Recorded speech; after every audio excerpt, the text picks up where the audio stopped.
Sonko viva! Viva! Dr. Machar viva! Viva! Kore viva! Viva! Korbi viva! Viva! Sakatu viva! Viva! Dr. Machar viva! Viva! Well, finally, the first vice president has met his lawyers to start his defense against the charges that have been brought forward by the government of what exactly happened in Upper Nile State in the month of March, where the government of the day says that it is the first vice president who directly ordered the White Army to conduct that assault against the South Sudanese Defense Forces.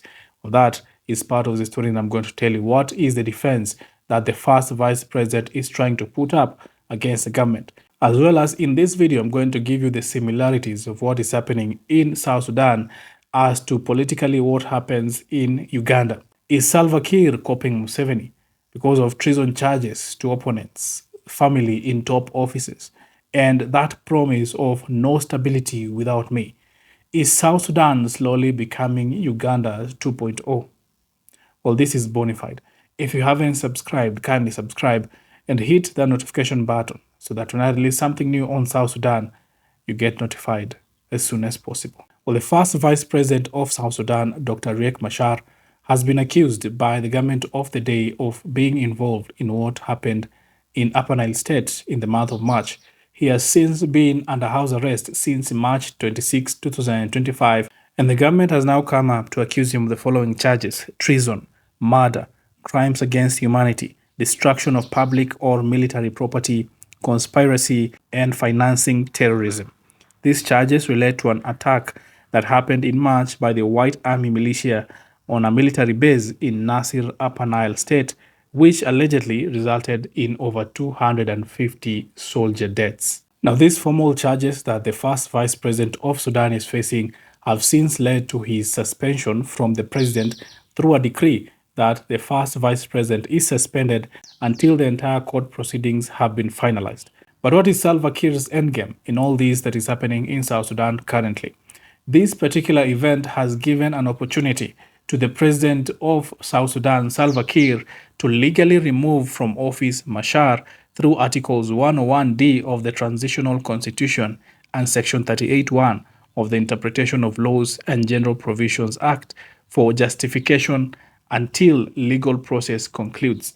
This has justified the actions for the president to remove Dr. Riek Machar from office, and not only that, because this has also stripped Dr. Riek Machar of his immunity, and it has paved way for Machar to be tried in court, something that was unprecedented before.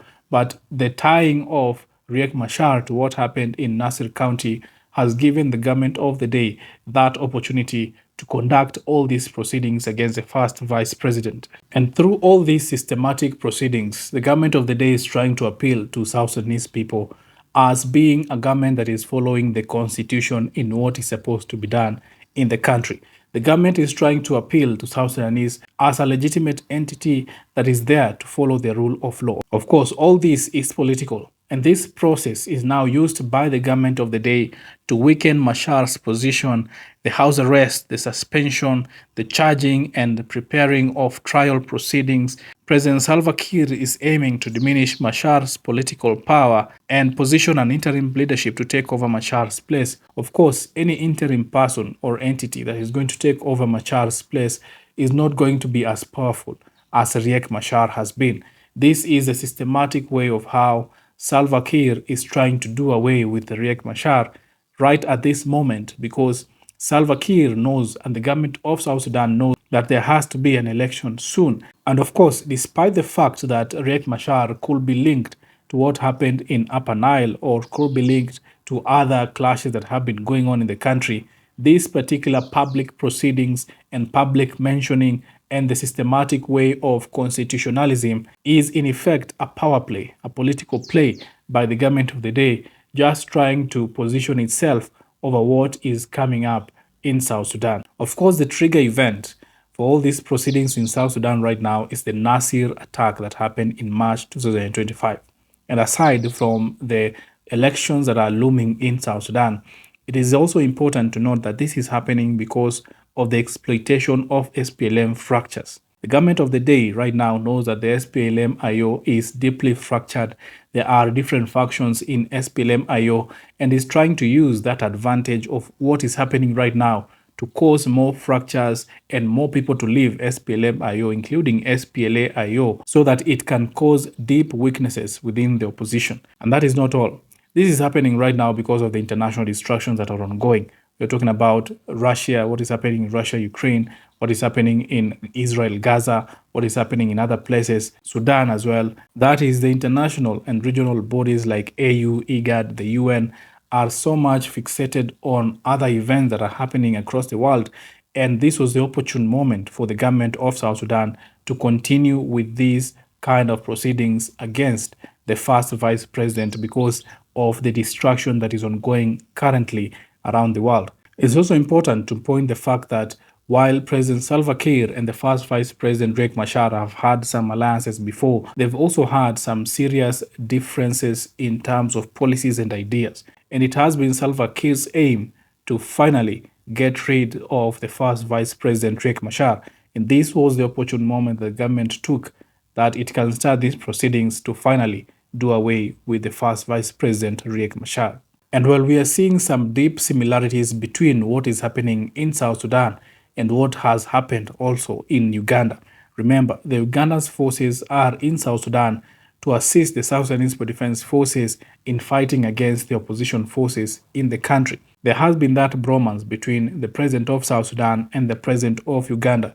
And the method that the president of South Sudan is now employing to fight the opposition in the country is also the method that the government of Uganda has been using against opponents. Talk about the stability card, that the government is the only guarantor of peace. This is something that has been used by Museveni and now is being used by Salva Kiir, that he is the only one who can guarantee peace in the country and no one else, and that is why he should continue to be president. There is also the aspect of lawfare, the use of courts and charges like treason and rule of law narratives to sideline rivals. For example, Museveni has used this particular tactic against Besigye, his longtime rival. He is now in court trying to defend himself of treason charges. These are the same kind of allegations that the government of South Sudan has now imposed on the first vice president to defend himself on treason charges, to defend himself against murder, on what happened at Upper Nile State in the month of March. Both of these governments and these leaders of Uganda and South Sudan have now employed the management of instability by keeping opponents under pressure but not fully to eliminate them so that they can remain weakened and dependent. This is a tactic that has been used by President Museveni against Besigye for a very long time. We've known Besigye to be the main opponent of Museveni in Uganda. Besigye himself has been there, but he has been weakened from time to time with the government of the day so that he could still be there but remained dependent on the government or remain at the debt of the president or the government of Uganda. This is the same tactic that is being used by Salva Kiir right now against the first vice president, that he should remain dependent, that he should remain weaker, and he should remain under the clause of the government of the day, court proceedings and all, so that the government of the day will keep the opposition very busy to defend their own leader as they continue to rule the country. And lastly, there is also one major parallel that we are seeing between these two presidents or these two governments on how they are continuing to stay in power. And this is a very important aspect called family and its relations to the government, because we know that the president of Uganda has involved his family directly in the management of what is happening in the country. The wife of the president of Uganda is a minister in Uganda, Minister of Sports and Education. The son of the president of Uganda is the Chief of Defense Forces of Uganda. The family is soon into the government, making sure that the president is all ears and alert of what is happening across the government. This is the same scenario that we are seeing Salva Kiir also employing in South Sudan. The vice president, Benjamin Bolmel, is a son-in-law to the president of the day, Salva Kiir. And just recently, Salva Kiir appointed his own daughter in government at a very high position. These are striking similarities over what is happening in South Sudan and what is happening in Uganda, that South Sudan is slowly borrowing the book of Museveni, how Museveni has stayed in power for more than 30 years. Perhaps this is the same way that Salva Kiir is now going to employ in South Sudan so that he can remain in power for a longer period of time, even if elections are just around the corner. Well, I will continue to keep you informed of the latest of what will come out from South Sudan right now that the first vice president is putting up his defense against the charges that have been laid by the government of the day. Keep it bona fide.